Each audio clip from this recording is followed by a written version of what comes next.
स्वागत है आप सभी का DLS न्यूज पर एक बार फिर से। जी हाँ, आइए दोस्तों बात करते हैं। आज 15 जुलाई 2020 बुधवार हो चुका है और जानेंगे इस वीडियो में आज देश भर की तमाम बड़ी खबरों को। जी हाँ, भारत सरकार यानी नरेंद्र मोदी सरकार की तरफ से आम आदमी को बड़ी राहत दी गई है। लॉकडाउन को लेकर एक बड़ी खबर है आपको बताएंगे। साथ ही दोस्तों चीनी वायरस के अपडेट्स भी जानेंगे। ताजा सोना चांदी और पेट्रोल के रेट्स के साथ साथ मौसम समाचार भी आपको बताएंगे। इसके अलावा भी दोस्तों छात्र छात्राओं के लिए सरकार की तरफ से कुछ नए नियम अपडेट भी हैं। आइए फटाफट से जानते हैं एक की तमाम खबरों को। बिल्कुल बने रहेगा हमारे साथ इस वीडियो में और एकदम पूरा लास्ट तक जरूर देखिएगा। बिना टाइम वेस्ट किए आपको ले चलता हूँ पहली खबर में, जहाँ देख पा रहे कि HRD मंत्रालय ने निर्धारित किए बच्चों की ऑनलाइन पढ़ाई के घंटे, इसको लेकर नई गाइडलाइन भी जारी कर दी है। जी हाँ, आपको बता दें मानव संसाधन विकास मंत्रालय जो है ना, उसने दोस्तों आजकल क्योंकि बच्चों के अंदर ज्यादातर स्कूलों में कोचिंग क्लासेज में ऑनलाइन क्लासेज चल रही है, राइट, और ऐसे में HRD मंत्रालय की तरफ से बच्चों के हितों को ध्यान में रखते हुए कुछ गाइडलाइंस तय की गई है, जिनमें आप देख पा रहे होंगे कि छोटे बच्चों की 30 मिनट से ज्यादा ऑनलाइन क्लास नहीं ले सकते हैं स्कूल। अच्छा, इसके अलावा कक्षा पहली से लेकर 8वीं तक के लिए 45 मिनट के 2 ऑनलाइन सत्रों की सिफारिश है, जबकि 9वीं से 12वीं तक के लिए 30 से 45 मिनट की अवधि के 4 सत्रों की सिफारिश की गई है। तो ये दोस्तों अगर आपके भी घर में छोटे बच्चे बच्चियां पढ़ाई लिखाई करने वाले हैं, अगर आप माता पिता इस वीडियो को देख रहे हैं तो ये अपडेट जरूर ध्यान में रखिए ना। चलिए साथ ही अगली खबर है कि इस बार जो हमारा इंडिपेंडेंस डे मनाया जाएगा ना, वो बेहद अलग तरीके का होगा। लाल किले पर स्वतंत्रता दिवस समारोह इस बार पूरा अलग होगा। स्कूली बच्चों की बजाय 1500 चीनी वाइनर्स इसका हिस्सा बनेंगे। जी हाँ, सरकार इस तरह की प्लानिंग लगा रही दोस्तों, क्योंकि जुलाई के बाद आज 15 जुलाई हो गया, फिर 15 अगस्त आपको बताऊंगा जस्ट एक महीना रह गया। और ऐसे में इस बार स्वतंत्रता दिवस पर लाल किले में, जहां हर बार स्कूली बच्चे स्टूडेंट्स वगैरह की भीड़ आती है ना, वहां पर इस बार चीनी वायरस से जीत चुके लोग मौजूद होंगे। और इस बार समारोह में महामारी से जीतने वाले 1500 चीनी वायरस विनर्स शामिल होंगे। इस बार समारोह में बच्चे शामिल नहीं हो पाएंगे। प्रधानमंत्री नरेंद्र मोदी के लाइव भाषण को हालांकि आप घर पर ही देख पाओगे। तो ये कुछ प्लानिंग चल रही है सरकार की। चलिए साथ ही अगली खबर है कि बॉर्डर के इलाकों को मोबाइल नेटवर्क से जोड़ रहा है रिलायंस जियो। अब नेपाली सिम कार्ड की भी जरूरत नहीं पड़ेगी। जी हाँ, तो ये वाकई में रिलायंस जियो की एक नई पहल है, जिसके तहत दोस्तों पहाड़ी क्षेत्र वाले और ये इलाके जो है ना, जहाँ मोबाइल नेटवर्क अच्छा नहीं आता, वहाँ पर रिलायंस जियो ये अपने खुद के नेटवर्क इंस्टॉल करने जा रही है। चलिए साथ ही अगला अपडेट है कि JCB समेत इन मशीनों को चलाने के लिए लाइसेंस जरूरी नहीं है। सरकार ने सफाई दी है इसको लेकर। जी हाँ, हैवी व्हीकल्स जितने भी हो गए, जैसे कि डंपर, लोडर, चट्टान तोड़ने वाले यंत्र, इसके अलावा भारी अर्थ मूविंग मशीनरी वाली मशीनें जो है ना, उनको चलाने के लिए मोटर वाहन कानून के तहत रजिस्ट्रेशन कराने की आवश्यकता नहीं होगी। ये मंत्रालय की तरफ से बयान भी जारी किया गया, जानकारी आप देख सकते हैं। चलिए साथ ही खबर है कि बंदिशों की ढील के बाद दोस्तों लापरवाह हो गए लोग और अब 31 जुलाई तक फिर से फुल लॉकडाउन लगा दिया गया है। जी हाँ दोस्तों, ये पूरा लॉकडाउन पूरे भारत में नहीं बल्कि सिर्फ बिहार राज्य में लागू किया गया। हालांकि इससे पहले भी कई राज्यों ने आपको पता होगा लॉकडाउन को बढ़ाया था। मैंने आपको DLS न्यूज के ऊपर अपडेट भी बताया था, राइट। लेकिन अब दोस्तों बिहार राज्य भी 16 तारीख से लॉकडाउन सख्त वापस बढ़ाने जा रहा। 31 जुलाई तक लॉकडाउन पर पाबंदियां रहेगी। और ऐसे में बिहार में दोस्तों 31 जुलाई तक जो लॉकडाउन लगा उसमें क्या खुला रहेगा, क्या बंद रहेगा? तो भारत सरकार के तमाम कार्यालय बंद रहेंगे। बिहार सरकार और स्वायत्त निकाय निगम आदि की कार्यालय भी बंद रहेंगे। इसके अलावा वाणिज्य और निजी प्रतिष्ठान वगैरह बंद रहेंगे। सभी परिवहन सेवाओं को निलंबित कर दिया जाएगा। ये कुछ और जानकारी आप देख सकते हैं स्क्रीन पर। चलिए अगली खबर है कि भारत के इन 3 शहरों में आज दिखेगा स्पेस स्टेशन। 6 मिनट तक आसमान में चमकेगा। जी हाँ दोस्तों, हर कोई अंतरिक्ष के रहस्यों को जानना और वहाँ के स्पेस स्टेशन को देखना चाहता है, राइट। लेकिन आकाश मंडल में सूर्य और चंद्रमा के बाद अगर ऐसी कोई चीज सबसे ज्यादा चमकती है तो वह है अंतर्राष्ट्रीय स्पेस स्टेशन। ऐसे में रात के समय में इसे देखना काफी आसान होता है। जी हाँ, और ऐसे में भारत में आज रात 3 अलग अलग राज्यों के कुछ शहरों में इसे आसानी से देखा जा सकेगा, क्योंकि ये स्पेस स्टेशन तभी दिखाई देगा जब वह इन शहरों में 90 डिग्री के एंगल पर होगा। ये नजारा वाकई में आसमान में चंद मिनट के लिए दिखेगा, लेकिन वैज्ञानिकों के मुताबिक ये नजारा आज रात गुजरात के राजकोट और अहमदाबाद, इसके अलावा राजस्थान के जयपुर और दिल्ली में दिखाई देगा। इन शहरों में जब ये 90 डिग्री के एंगल में होगा तब इसे आसानी से देखा जा सकेगा। ये स्पेस स्टेशन तकरीबन रात को 8:35 पर दिखाई देगा। तो आप भी चाहें तो इसका लुत्फ उठा सकते हैं, ठीक है ना। साथ ही खबर है कि उत्तराखंड राज्य के अंदर मास्क न पहनने पर देहरादून पुलिस सख्त हो चुकी है। 11,000 लोगों के चालान भी काट दिए। जरा देखिए आप। इसलिए तो मैं अभी आपसे बार बार कहता रहता हूँ, सिर्फ चालान कटवाने के लिए ही नहीं दोस्तों, बल्कि आप अपनी खुद की जिंदगी को बचाने के लिए, आपके अपने परिवार को कम रिस्क जोखिम में डालने के लिए मास्क का इस्तेमाल जरूर करें। साथ ही सोशल डिस्टेंसिंग वगैरह बनाए रखें, नहीं तो पुलिस आपका जुर्माना भी काट सकती है। देख सकते हैं ऐसी खबर है। चलिए अगली खबर है कि AGM की मीटिंग से पहले एक रिलायंस की नई उपलब्धि देखिए। दुनिया के 6ठे सबसे अमीर व्यक्ति बन चुके हैं मुकेश अंबानी। गूगल और टेस्ला कंपनी के CEO संस्थापकों को भी पिछाड़ दिया। 5.45 लाख करोड़ रुपए इनकी नेटवर्थ हो चुकी है। तो दोस्तों ये वाकई में हमारे भारत के लिए भी बड़े ही गौरव की बात है। अगर आप एक सच्चे इंडियन नागरिक हैं तो भारतीय होने के नाते एक लाइक जरूर करना। इसी बात पर एक लाइक तो बनता है मुकेश अंबानी जी के लिए। चलिए साथ ही खबर है दोस्तों की स्टूडेंट वीजा को लेकर आपको पता होगा, हाल ही में जो USA ने वीजा के कैंसिल वगैरह के कुछ नियम कानून कायदे बनाए थे ना। तो ऐसे में दोस्तों गूगल, फेसबुक के अलावा भी दुनिया की और कई सारी IT कंपनीज जो है ना, वो डोनाल्ड ट्रंप की इस नीति के विरोध में उतर चुकी हैं। माइक्रोसॉफ्ट समेत 10 से ज्यादा टेक कंपनियां ट्रंप प्रशासन के खिलाफ केस भी कर चुकी हैं। देखते हैं कोर्ट की तरफ से ये केस के अंदर क्या निर्णय डिसीजन लिया जाता है, मैं आपको बताऊंगा जरूर DLS न्यूज के ऊपर अपडेट में। फिलहाल अपन आगे बढ़ते हैं। अगली खबर में देख पा रहे होंगे कि महामारी से बचाएंगे नए रेल कोच, डिब्बों में पेड़ से बंद होगा टॉयलेट का गेट, नल भी पेड़ से खुलेगा, वायरस खत्म करने के लिए कई तरह की कॉपर कोटेड हैंडरिंग्स। तो इस तरह की नई टेक्नोलॉजी वाली फैसिलिटीज आपको इंडियन रेलवेज के अंदर देखने को मिलेगी। भारतीय रेलवे ये बहुत ही नया अपडेट लेकर आ रहा है लोगों के लिए। साथ ही खबर है दोस्तों की पाकिस्तानियों ने भी किया चीन का विरोध, गाया भारतीय राष्ट्रीय गीत वंदे मातरम। जी हाँ, हाल ही में आपको बताऊंगा भारत और चीन के बीच मसला चल रहा है और इसी बीच पाकिस्तान भी अपनी पेट बनाने में लगा हुआ है। जी हाँ, आपको बता दूं दोस्तों कि रविवार को लंदन में पाकिस्तानी लोगों ने भारतीय राष्ट्रीय गीत गाया। ऐसा होते दिखाई दिया। चीनी दूतावास के बाहर एक विरोध प्रदर्शन में भी कुछ पाकिस्तानियों को भारतीयों के साथ कदम से कदम मिलाकर चलते और भारत का राष्ट्रीय गीत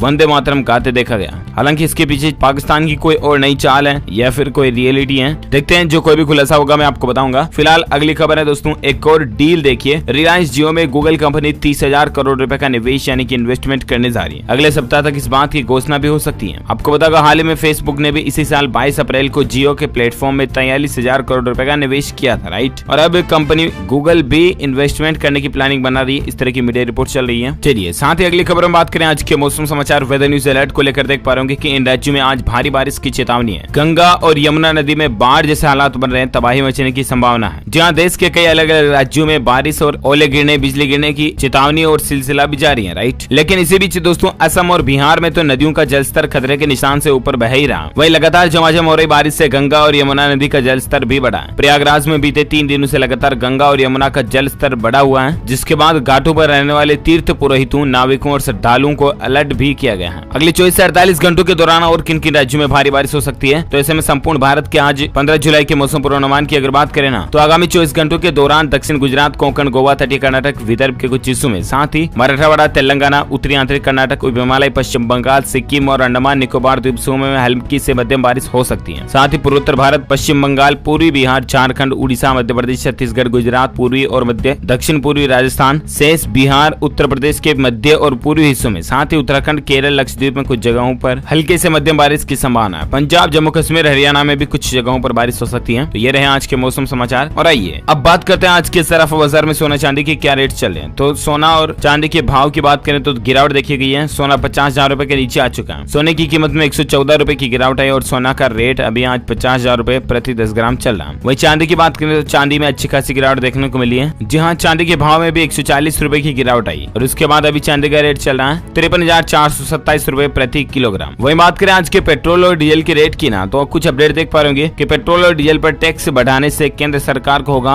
2.25 लाख करोड़ रुपए का फायदा। जहां दोस्तों मई महीने में केंद्र सरकार ने डीजल पर 13 रुपए जबकि पेट्रोल पर 10 रुपए प्रति लीटर की एक्साइज ड्यूटी वगैरह को बढ़ा दिया था और इसके चलते पेट्रोल की कीमतों में महंगाई भी देखने को मिली थी। तो ये कुछ ज्यादा जानकारी आप देख सकते हैं। वहीं आप बात करें दोस्तों की चीनी वायरस को लेकर देश में क्या नए अपडेट चले हैं, तो ताजा आंकड़ों की अगर बात करें तो भारत में पिछले 24 घंटों के दौरान 29,000 केस बढ़े हैं। बिहार में 16 से लेकर 31 जुलाई तक, कंटेनमेंट जोन में 19 जुलाई तक, बंगाल के इन 2 जगहों पर लॉकडाउन फिर से बढ़ा दिया गया, जैसा कि मैंने आपको अपडेट बताया था। देश भर में कुल संक्रमित लोगों की संख्या 9,37,000 से ज्यादा पहुंच चुकी है। वहीं पिछले 24 घंटों के दौरान जान जाने वाले लोगों की संख्या 587 रही है। देश में अब तक चीनी वायरस से टोटल मरने वालों की संख्या 24,315 हो चुकी है। यूपी और पश्चिम बंगाल में जान जाने वालों का आंकड़ा 1,000 के करीब पहुंच चुका है। कर्नाटक में 7 दिन में 700 लोगों की जाने गई है। तो ये कुछ ताजा अपडेटेड आंकड़े भी आप देख सकते हैं स्क्रीन पर कि 9,37,000 से ज्यादा टोटल संक्रमित हो चुके हैं, जिनमें से 3,19,000 एक्टिव केस हैं, जबकि 5,93,000 रिकॉर्ड भी हो चुके हैं। वहीं 24,315 लोगों की जान जाने की खबर है, ठीक है ना। इसी बीच दोस्तों एक राहत भरी बात देख पा रहे होंगे, चीनी वायरस को लेकर देश में लाइव अपडेट है कि देश में चूहे और खरगोश पर 2 वैक्सीन का ट्रायल हुआ। इस महीने के आखिर में ह्यूमन ट्रायल भी शुरू हो जाएगा। देश में अब तक 9,11,000 केस हो चुके हैं। चलिए इसी बीच एक राहत भरी खबर है कि चीनी वायरस के केस में रोजाना होने वाली बढ़ोतरी में कुछ कमी देखी गई है औसत रेशियो के हिसाब से, है ना। साथ ही खबर देख पा रहे होंगे अभी का एक लाइव अपडेट आया, जैसा कि मैंने आपको शुरू में बताया था दोस्तों की टेक कंपनियां जो है ना, फेसबुक, गूगल, माइक्रोसॉफ्ट वगैरह, इसने अमेरिका के राष्ट्रपति डोनाल्ड ट्रंप के विदेशी छात्रों के वीजा को लेकर जो मसला था उसका विरोध किया था, राइट। लेकिन इसी बीच एक लाइव अपडेट देखिए आप कि ट्रंप प्रशासन ने बदल दिया अपना विवादित फैसला। विदेशी छात्रों के वीजा रद्द करने का फैसला ट्रंप प्रशासन ने वापस ले लिया। कोर्ट में सुनवाई के दौरान इस आदेश की जानकारी दी गई। तो यह वाकई में दोस्तों भारतीय छात्रों के साथ साथ पूरी दुनिया के लाखों स्टूडेंट्स के लिए राहत राहत की बात है कि आखिर डोनाल्ड ट्रंप सरकार ने ये फैसला वापस ले लिया जो विदेशी छात्रों के वीजा वगैरह का था ना, तो ये अच्छी बात है। अमेरिका में रहकर ऑनलाइन एजुकेशन हासिल कर रहे विदेशी छात्रों का वीजा रद्द करने के फैसले को ट्रंप प्रशासन ने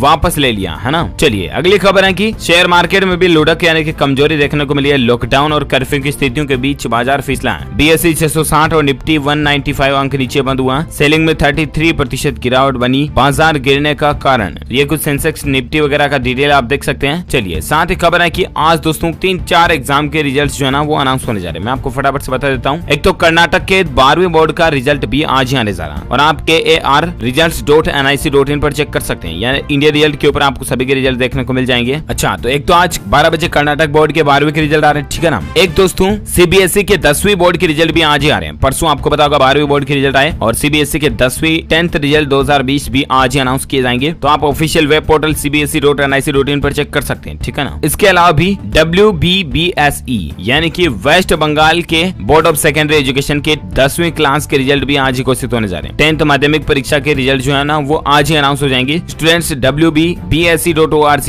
या WBresults.nic.in पर अपना रिजल्ट चेक कर सकते हैं, ठीक है ना। ये पश्चिम बंगाल की बोर्ड परीक्षा 18 फरवरी से 27 फरवरी के बीच आयोजित हुई थी। तकरीबन 10 लाख स्टूडेंट्स इसमें बैठे थे, तो ये जानकारी आप देख सकते हैं, ठीक है ना। चलिए एजुकेशन की बात हो रही तो कुछ और खबरें मैं आपको बता देता हूँ। DU यानी कि दिल्ली यूनिवर्सिटी ने दी फाइनल एग्जाम की डेट और इसको लेकर पूरा शेड्यूल भी आप दिल्ली यूनिवर्सिटी के ऑफिशियल पोर्टल पर चेक कर लीजिएगा। DU को लेकर एक और मसला ये चला दोस्तों कि अब 10 अगस्त से ऑनलाइन एग्जाम कराने को DU तो तैयार है, लेकिन इसी बीच हाईकोर्ट ने कुछ नए दिशा निर्देश जारी किए हैं। देखते हैं उसके बाद क्या बदलाव आता है, मैं आपको बताऊंगा जरूर DLS न्यूज के ऊपर। अच्छा अगला अपडेट आता है कि JAC का 12th रिजल्ट कब आएगा, साइंस और कॉमर्स स्ट्रीम का। यानी कि झारखंड रिजल्ट के बारे में भी कई सारे भाई बहन दोस्त लोग जो है कमेंट करते हैं, पूछते हैं कि यार DLS भाई फला बोर्ड का रिजल्ट कब आएगा। तो मैं आपको बता दूं कि झारखंड बोर्ड का रिजल्ट जो है ना वो अपने अंतिम चरण में चल रहा है। देखते हैं इस रिजल्ट को लेकर और कोई अपडेट आएगा तो मैं आपको बता दूंगा। फिलहाल अगली खबर देख सकते हैं। टेक न्यूज के तहत सोनी कंपनी ने लॉन्च किए 3 नए वायरलेस स्पीकर। इन पर पानी और धूल भी बेअसर रहेगी, फोन से चार्ज वगैरह भी कर पाएंगे आप। इन सीरीज का नाम भी आप देख सकते हैं कि SRS XB43, XB33 और XB23 स्पीकर हैं। चलिए साथ ही खबर है कि लखनऊ को मिलेगा एक और रेलवे स्टेशन जहां 3 प्लेटफॉर्म और 6 लाइनें बन जाएंगी। इंडियन रेलवे की तरफ से ये अपडेट है। शहर में एक और नया रेलवे स्टेशन बनाने के लिए रेलवे ने तैयारियां तेज कर ली हैं। आलमनगर उतरेठिया मालगाड़ी बाईपास की डबलिंग के साथ ट्रांसपोर्ट नगर स्टेशन की लाइन बिछाने का काम करेगा। तो ये रेलवे की एक नई प्लानिंग चल रही है, अच्छी बात है। साथ ही खबर देख पा रहे चीनी वायरस का इफेक्ट देखिए। ग्राहकों को साफ सुथरा रूम मुहैया कराने के लिए ओयो होटल कंपनी जो है ना उसने यूनिलीवर के साथ एक एग्रीमेंट यानी साझेदारी की है और इसके बाद सैनिटाइज्ड को बढ़ावा मिलेगा और रूम्स वगैरह को साफ सुथरा करने के लिए ये साझेदारी हुई है। साथ ही भारत बॉन्ड ETF सब्सक्रिप्शन के लिए भी खुल चुका है। FD से बेहतर आपको रिटर्न मिल सकता है। जी हाँ, आज से आपके लिए निवेश का एक बेहतर मौका खुल चुका है। भारत बॉन्ड ETF की दूसरी किस्त 14 जुलाई से सब्सक्रिप्शन के लिए खुल चुके हैं। इसके लिए सरकार की 14,000 करोड़ रुपए तक लुटाने की योजना है। ये देश का पहला corporate bond exchange trend fund है। जी हाँ, आज से आपके लिए जो निवेश के मौके खुले हैं ना उनमें दोस्तों आप भी ये बॉन्ड वगैरह खरीद सकते हैं। भारत बॉन्ड ETF की दूसरी किस्त 14 जुलाई को आगे जाएगी, तब आप भी फिल कर सकते हैं। 17 जुलाई तक ये लास्ट तारीख है, तब तक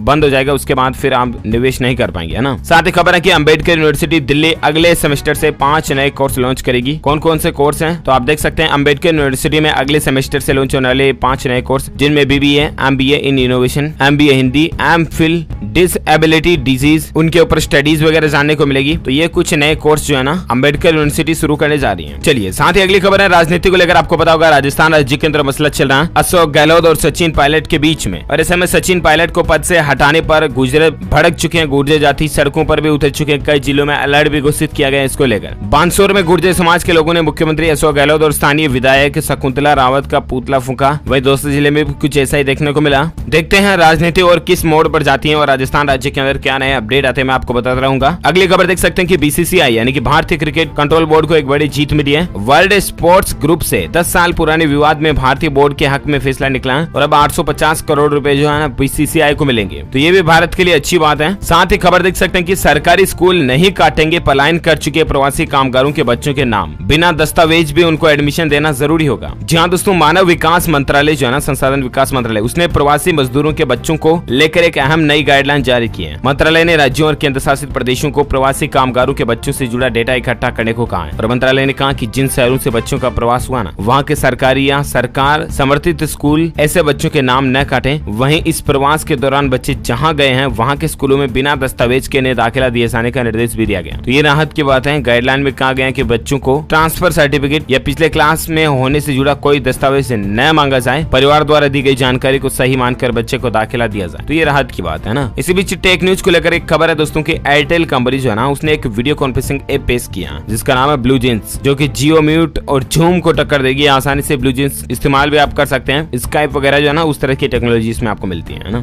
ओके दोस्तों, तो इस वीडियो में आज दिन भर की तमाम बड़ी खबरें, मुख्य समाचार, today breaking news, India news, headlines news का अपडेट फिर होता है। आप मुझे नीचे कमेंट करके बताना दोस्तों की आप कुल कितने घंटे अपने मोबाइल फोन का इस्तेमाल करते हैं। कुल कितने घंटे आपके मोबाइल फोन की स्क्रीन ऑन रहती है, आप देखते रहते हैं। कमेंट करके बताइएगा, मैं जानना चाहूंगा वाकई में। और फिर मैं आपको कमेंट में रिप्लाई करूंगा दोस्तों की ऑफिशियली कितना टाइम होना चाहिए। साथ ही अगर आपको ये वीडियो अच्छा लगा तो इसे लाइक कीजिए, ज्यादा से ज्यादा अपने दोस्तों के साथ फेसबुक और व्हाट्सएप पर शेयर भी कीजिए। और अगर आप DLS न्यूज चैनल पर पहली बार आए ना, तो चैनल को सब्सक्राइब करके बेल आइकन भी जरूर दबा देना, ताकि आपको रोजाना के ताजा अपडेट्स तुरंत आपके मोबाइल पर मिलते रहेंगे। Thank you, take care, good bye, जय हिंद, जय भारत, वंदे मातरम।